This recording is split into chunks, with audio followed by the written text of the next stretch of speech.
Bathroom किंबा शौच पर पूजा करने समय केउं कथा प्रति ध्यान देवे। विशेषकर यही शीत दिन में बाथरूम किंबा शौच पर पूजा करने समय आपण को केउं केउं कथा प्रति ध्यान देवाकू पड़िबो। अनेक समय आपण किछि एपरि भूल करूछंती जो कारणरू आपण को पूजार उचित फल मिलुनाही। जदि आपण आज यही वीडियो को शेष पर्यंत देखिबे तेबे मनरे थिबा प्रश्न गुड़िकर सठिक उत्तर जानिपारिबे। किंतु जदि आज आपण यही वीडियो को अणदेखा करिवे तेबे आपण चाहिले भी जीवन में किछि बड़ करिपारिबे नाही। कारण आजिर वीडियो आपण को आखि खोलिबाकू जाउछि, आपण को सत्य कहिबाकू जाउछि। आगो को आमे एपरि एक विषय रे कहिबाकू जाउछु जहाँ आमे प्रतिदिन करिथाउ, किंतु आमको केउं सावधानता अवलंबन करबा उचित, एही समय रे किपरि पूजा करबा उचित एवं केउं भूलु दूरे रहिबा उचित सही कथा आमको पिला दिनु ठीक भाबे कुहा जाय नाही। आज मु आपनको सरल भाषा रे बाथरूम एवं शौच जिबा परे किपरि पूजा करबा उचित एवं केउं भूल करबा अनुचित सही विषय रे सत्य कहिबाकू जाउछि।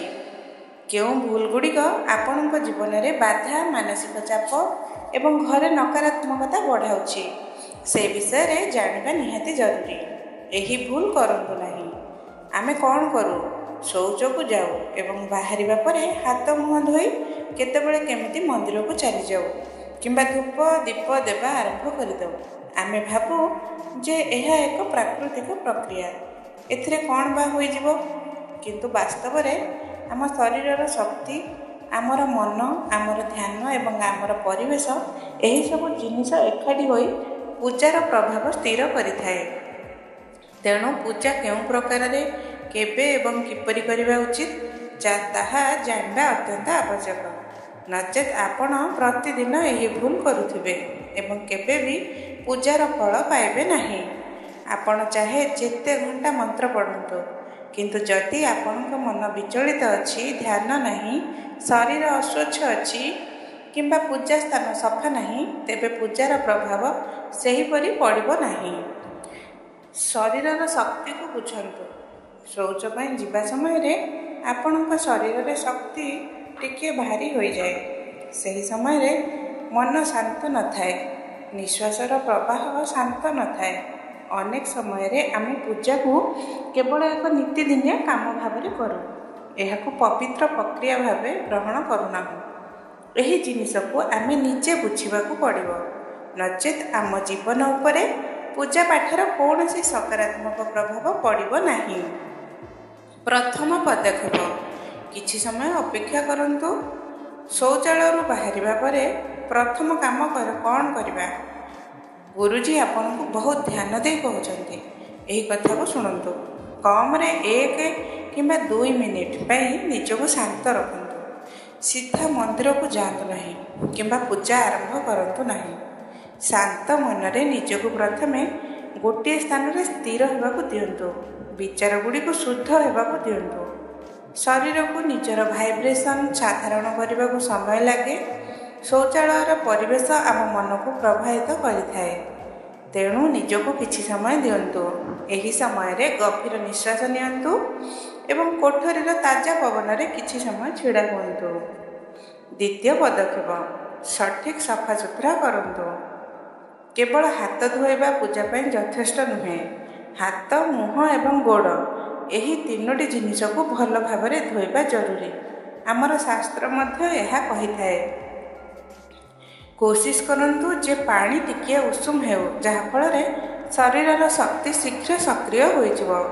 बाथरूम रे साबुन ने हाथ धोइबा परे मध्य जदि आपण पूजा करने जाउछंती तेबे गोड़ एवं मुह धोइबा अत्यंत आवश्यक।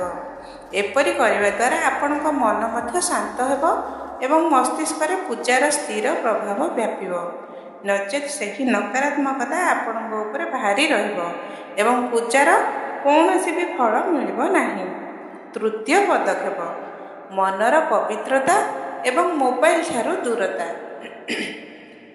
पूजा शरीरर अपेक्षा मनरू अधिक होइथाए। अनेक लोक बाथरूम बाहरी मोबाइल धरती, सोशल मीडिया रे रील्स देखती एवं तापर मंदिर को जाती। ଏପରି କରିବା ଦ୍ୱାରା ଆପଣଙ୍କ ଧ୍ୟାନ ଭଟକିଯାଏ।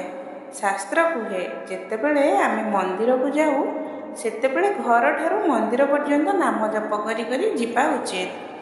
ପୂଜା ପୂର୍ବରୁ କମ୍ରେ 2-3 ମିନିଟ୍ ପାଇଁ ମୋବାଇଲକୁ ଆଦୌ ଛୁଅନ୍ତୁ ନାହିଁ।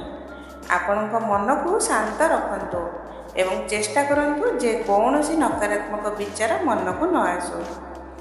ଯଦି ମନରେ ଝଗଡ଼ା, ରାଗ, ଚାପ କିମ୍ବା ଈର୍ଷା ଅଛି, ତେବେ ପୂଜା ବହୁତ କମ୍ ଫଳ ଦେଇଥାଏ, କାରଣ ମନ୍ତ୍ରର ଶକ୍ତି ସେହି ଦିଗରେ ପ୍ରବାହିତ ହୁଏ ଯେଉଁଥିରେ ଆପଣଙ୍କ ବିଚାର କେନ୍ଦ୍ରିତ ଥାଏ। ବାଥରୁମରୁ ଆସିବା ପରେ କିଛି କ୍ଷଣ ଅଟକି ଯାଆନ୍ତୁ, ଗଭୀର ନିଶ୍ୱାସ ନିଅନ୍ତୁ, ମନେ ମନେ କୁହନ୍ତୁ, ମୁଁ ଶାନ୍ତ ଅଛି, ମୁଁ ପବିତ୍ର ଅଛି ଏବଂ ମୁଁ ସମ୍ପୂର୍ଣ୍ଣ ସମର୍ପିତ। ଫଳାଫଳ ଆପଣ ନିଜେ ଦେଖିପାରିବେ। ଚତୁର୍ଥ ପଦକ୍ଷେପ, ବସ୍ତ୍ର, ଲୁଗାପଟା ଏବଂ ସଫେଇର ନିୟମ। ପ୍ରଶ୍ନ, ଶୌଚ ପରେ ସେହି ବସ୍ତ୍ରରେ ପୂଜା କରିବା ଉଚିତ କି? ଯଦି ସକାଳେ ସ୍ନାନ କରିବା ପରେ ହଠାତ୍ ଶୌଚ ଯିବାର ଆବଶ୍ୟକତା ପଡ଼େ କିମ୍ବା ଦିନରେ ଆପଣ 2 ଥର ଶୌଚକୁ ଯାଆନ୍ତି, ତେବେ କପଡ଼ା ବଦଳାଇବା ଜରୁରୀ ନୁହେଁ। କିନ୍ତୁ ଯଦି ଆପଣଙ୍କୁ ଲାଗେ ଯେ କପଡ଼ାରେ ଦୁର୍ଗନ୍ଧ କିମ୍ବା ଓଦାପଣ ଅଛି, ତେବେ ତାହାକୁ ବଦଳାଇ ହାଲକା ସଫା କପଡ଼ା ପିନ୍ଧିପାରିବେ। ଧ୍ୟାନ ରଖନ୍ତୁ, ଅତି ଭିଡ଼ି ହୋଇ ରହୁଥିବା କିମ୍ବା ବହୁତ ମଇଳା କପଡ଼ାରେ ପୂଜା କରିବା ଉଚିତ ନୁହେଁ।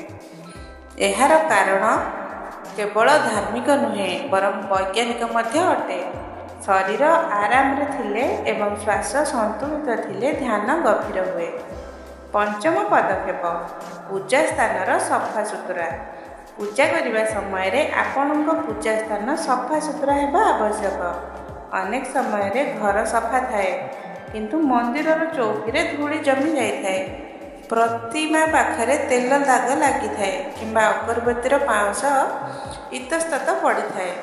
ଏପରି ହେଲେ ଆପଣଙ୍କର ଯେତେ ଶ୍ରଦ୍ଧା ଥାଉ ନା କାହିଁକି, ଶକ୍ତିର ପ୍ରଭାବ ସଠିକ୍ ଭାବରେ ହୋଇପାରିବ ନାହିଁ। ଘରର ମନ୍ଦିର ସବୁବେଳେ ହାଲକା ସୁଗନ୍ଧିତ ଏବଂ ତାଜା ରହିବା ଉଚିତ। ପୂଜା ପୂର୍ବରୁ ଏକ ଓଦା ସୂତା କିମ୍ବା ଟିସୁ ପେପରରେ ମନ୍ଦିରର ଠାକୁରଙ୍କୁ ଭଲ ଭାବରେ ସଫା କରନ୍ତୁ।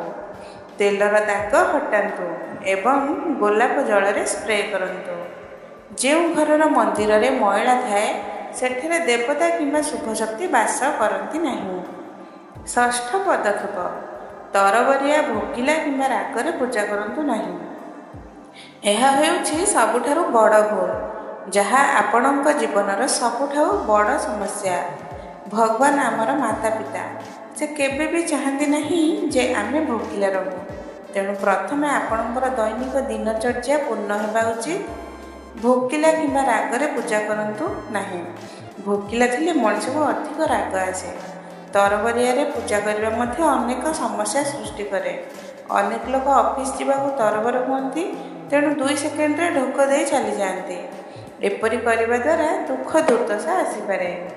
ପୂଜା ଆରମ୍ଭ କରିବା ପୂର୍ବରୁ ଆପଣଙ୍କର ପେଟ ହାଲକା ହେବା ଉଚିତ, ମନ ଶାନ୍ତ ହେବା ଉଚିତ ଏବଂ ନିଶ୍ୱାସ ନିୟନ୍ତ୍ରଣରେ ରହିବା ଉଚିତ। ଯଦି ମନ ବହୁତ ବ୍ୟସ୍ତ ଅଛି, ତେବେ ପ୍ରଥମେ 5 ଥର ଲମ୍ବା ଗଭୀର ନିଶ୍ୱାସ ନିଅନ୍ତୁ ଏବଂ ଧୀରେ ଧୀରେ ଛାଡ଼ନ୍ତୁ। ତାପରେ ପୂଜା କରନ୍ତୁ। ସପ୍ତମ ପଦକ୍ଷେପ, ପୂଜା ପ୍ରକ୍ରିୟା ଓ ମୂର୍ତ୍ତି ସ୍ପର୍ଶ। ପୂଜା ପାଇଁ ବଡ଼ ବଡ଼ ମନ୍ତ୍ରର ଆବଶ୍ୟକତା ନାହିଁ। ଭଗବାନ ମନର ଭାଷା ବୁଝନ୍ତି। ଓମ୍ ନମଃ ଶିବାୟ କିମ୍ବା ଜୟ ମାତା ଦୀ ପରି ଛୋଟ ମନ୍ତ୍ର ଜପ କରନ୍ତୁ। ମନ୍ତ୍ର ଉଚ୍ଚାରଣ ସମୟରେ ସ୍ୱର ସ୍ପଷ୍ଟ ହେଉ, ମନ ସ୍ଥିର ଏବଂ ନିଶ୍ୱାସର ପ୍ରବାହ ଧୀମା ହେଉ। ମୂର୍ତ୍ତିକୁ ନ ଛୁଇଁବାର ନିୟମ। ଶୌଚ କିମ୍ବା ବାଥରୁମ୍ ପରେ ତୁରନ୍ତ ମୂର୍ତ୍ତିକୁ ଛୁଅନ୍ତୁ ନାହିଁ। ପ୍ରଥମେ ହାତ ଗୋଡ଼ ଭଲ ଭାବରେ ଧୋଇ କିଛି କ୍ଷଣ ଅପେକ୍ଷା କରନ୍ତୁ, ତାପରେ ମୂର୍ତ୍ତି ସ୍ପର୍ଶ କରନ୍ତୁ। ଯଦି ଆପଣ ଦୀପ ଜଳାଉଛନ୍ତି, ତେବେ ହାତକୁ ଭଲ ଭାବରେ ଶୁଖାଇ ଦିଅନ୍ତୁ। ସକାରାତ୍ମକ ପରିବେଶ। ଯଦି ଘରେ ପିଲାମାନଙ୍କର ଅଧିକ ଶବ୍ଦ ହେଉଛି, ଟିଭି ଚାଲୁଛି କିମ୍ବା ଝଗଡ଼ା ହେଉଛି, ତେବେ 1-2 ମିନିଟ୍ ଅପେକ୍ଷା କରନ୍ତୁ। ପୂଜା ସବୁବେଳେ ସକାରାତ୍ମକ ପରିବେଶରେ କରାଯାଏ। ଅଷ୍ଟମ ପଦକ୍ଷେପ, ମନର ବିଶ୍ୱାସ ଏବଂ ମୁହଁର ଭାବ। ଶୌଚ କରିବା ପରେ ମୁଁ ଅଶୁଦ୍ଧ ଭାବନା ମନରେ ରଖନ୍ତୁ ନାହିଁ।